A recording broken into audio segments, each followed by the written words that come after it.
Bob Pompeani, Andrew Fillipponi. Let's go out to Anthony in Cecil Township. Anthony, what's going on tonight? Thanks for calling.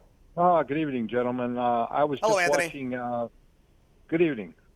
I was just watching Richie Walsh's interview with Mason Rudolph, and he made a comment that there may be 3 quarterbacks on the team this year, and he also said that unless the Steelers get a offer they can't refuse.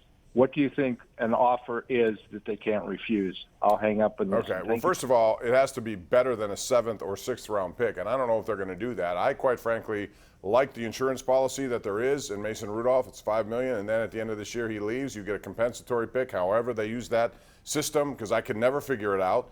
But you're going to get a pick at some sort when he leaves, if he leaves. So therefore, I wouldn't do that. Well, I would take a 5th, and here's why, okay? Do you think he can get a 5th? Well, we're both optimistic guys. Why can't we speak positively about something? That's fine, but I just don't see that coming. Well, Bob, if you can't even get a 5th for this guy, why have we entertained the idea of him being a good NFL quarterback? Because the NFL doesn't. A good NFL. You could trade great players and get a 4th round pick. The NFL is different than most sports, Andrew. You know this. You see some of the guys, bigger names, and all they get is a 5th round pick back. It's just right, but But sometimes that's contractual related. Like a guy's making too much money, and a team wants to unload that contract on somebody else. Right. No, like a salary cap thing.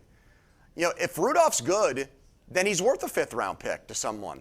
You know, and so the reason why I like that deal is because let's say we're in the draft next year, and the Steelers want an offensive tackle, but they know the team in front of them, wants an offensive tackle too.